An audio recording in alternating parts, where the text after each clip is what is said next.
उन्होंने चाय बेची और आगे चलकर बनी भारत के प्रधानमंत्री। एक वक्त आया जब 1000 मुसलमानों को मारने का उन पे इल्जाम लगाया गया। 1 नहीं, 2 नहीं, 3 नहीं, 4 बार जीता गुजरात को और 2 बार बने भारत के प्रधानमंत्री। The most powerful man, Narendra Damodardas Modi, the prime minister of India. जी हाँ, आज हम उनकी जीवनी पर बात करने वाले हैं। जय हिंद दोस्तों। नरेंद्र मोदी का जन्म 17 सितंबर 1950 को बॉम्बे राज्य के मेहसाना जिले के वाडनगर गांव में हुआ। बॉम्बे भारत का ही एक राज्य था जिसे आगे चलकर 1 मई 1960 को 2 अलग अलग राज्यों में बांट दिया गया, जो राज्य महाराष्ट्र और गुजरात बने। इस हिसाब से नरेंद्र मोदी का जन्म गुजरात में हुआ। मोदी जी के पिता का नाम दामोदरदास मूलचंद मोदी था और उनकी माता का नाम हीराबेन मोदी था।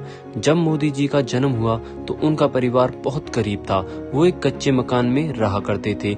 मोदी जी अपने माँ बाप के तीसरे पुत्र थे। मोदी जी के 5 भाई बहन थे।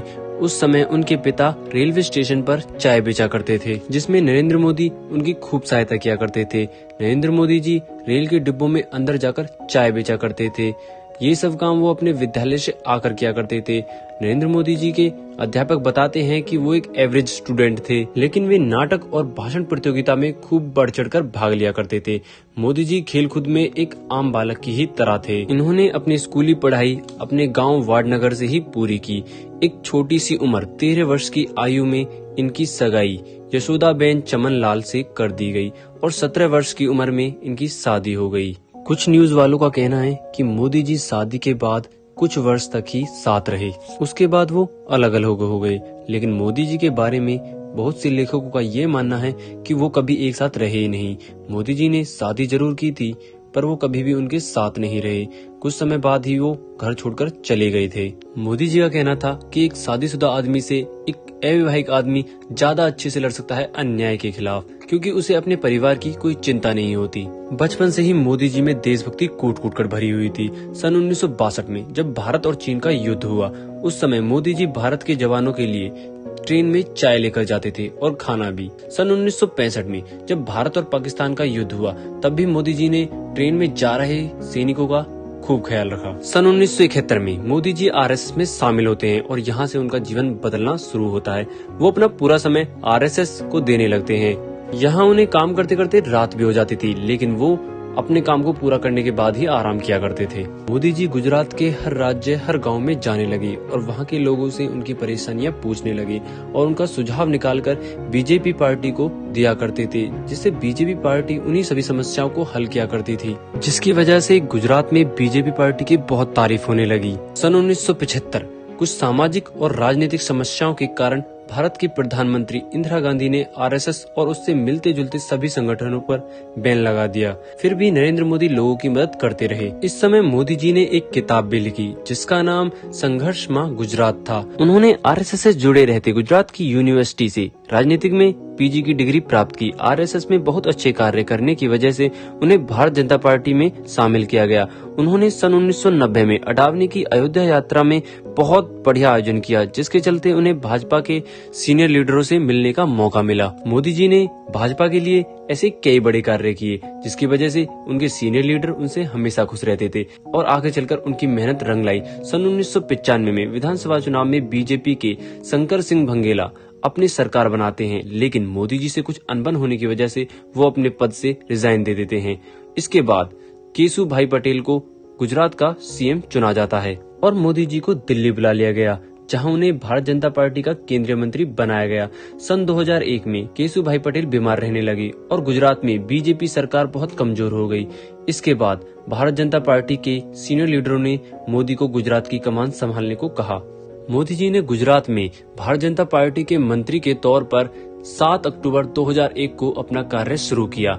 आगे चलकर उन्होंने राजकोट विधानसभा के चुनाव लड़े और एक बड़ी मात्रा से जीत हासिल की। उसके बाद वो गुजरात के मुख्यमंत्री बन गए। गुजरात के मुख्यमंत्री रहते हुए मोदी जी ने कई अनोखे कार्यों को अंजाम दिया।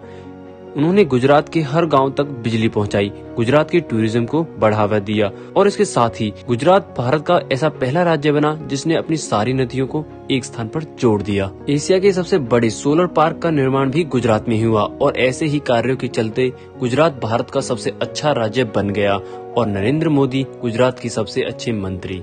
इस सब के दौरान गुजरात में एक कांड हुआ। इस कांड में नरेंद्र मोदी का नाम जोड़ा गया और यूएसए के एक न्यूज़पेपर ने भारत सरकार की बहुत बड़ी लापरवाही बताई और इसके साथ ही उनकी विरोधी पार्टी उनके खिलाफ बोलने लगी। इनकी विरोधी पार्टी इनके इस्तीफे की मांग करने लगी। इस कांड में एक रेल के डिब्बे में आग लगने की वजह से 59 लोगों की मौत हुई।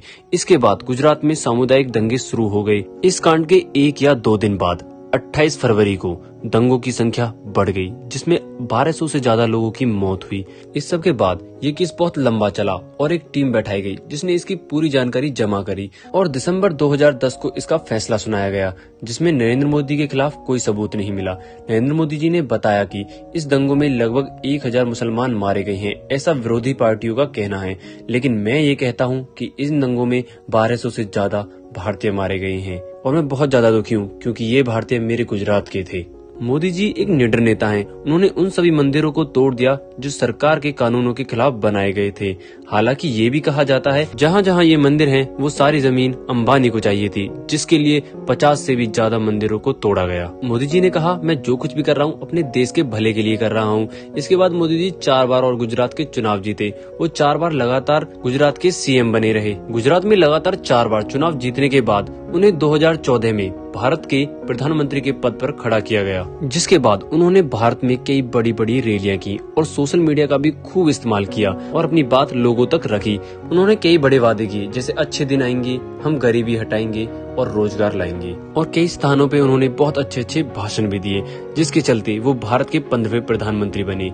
इस चुनाव को वो एक बहुत ही बड़े अंतर से जीते और उसके बाद फिर 2019 में जब चुनाव हुए तभी भी वो भारत के प्रधानमंत्री चुने गए। मोदी जी फिलहाल भारत के वर्तमान प्रधानमंत्री हैं। इन सभी कार्यों के अलावा मोदी जी का एक कार्य जो मुझे सबसे अच्छा लगता है वो है कश्मीर से धारा 370 को हटाना। आपको मोदी जी का कौन सा कार्य सबसे अच्छा लगता है वो मुझे जरूर बताना। मोदी जी इस छोटे से जीवन में 4 बार गुजरात के चुनाव जीते और सीएम बने और 2 बार भारत के प्रधानमंत्री का चुनाव जीतकर भारत के प्रधानमंत्री बने। सफलता भी उसी की तरफदार होती है, मेहनत जिसकी वफादार होती है। मोदी जी ने अपने जीवन में कई समस्या को सामना किया। जो मुस्कुरा रहा है उसे भी दर्द ने पाला होगा, जो चल रहा है उसके पाँव में भी छाला होगा। बिना संघर्ष के इंसान चमकता नहीं है, बिना दिया जलाए घर में उजाला होता नहीं है। मोदी जी एक महान आदमी है। उनके लिए मेरी तरफ से ये 2 शब्द, जिंदगी जीना आसान नहीं होता, बिना मेहनत के कोई महान नहीं होता, जब तक ना पड़े पत्थर पे हथौड़े की चोट, पत्थर भी भगवान नहीं होता। तो दोस्तों मोदी जी आपसे कुछ कहना चाहते हैं। भाइयों बहनों, अगर आप इस चैनल पर नए हैं तो चैनल को सब्सक्राइब करें, वीडियो को लाइक करें और हाँ, इस वीडियो को अपने फैमिली मेंबर्स के साथ या फिर अपने दोस्तों के साथ जरूर शेयर करें, ताकि वो भी जाने एक चाय बेचने से लेकर भारत के प्रधानमंत्री तक का सफर कैसा रहा। तो फिर मिलेंगे एक और नई वीडियो के साथ। जय हिंद, जय भारत।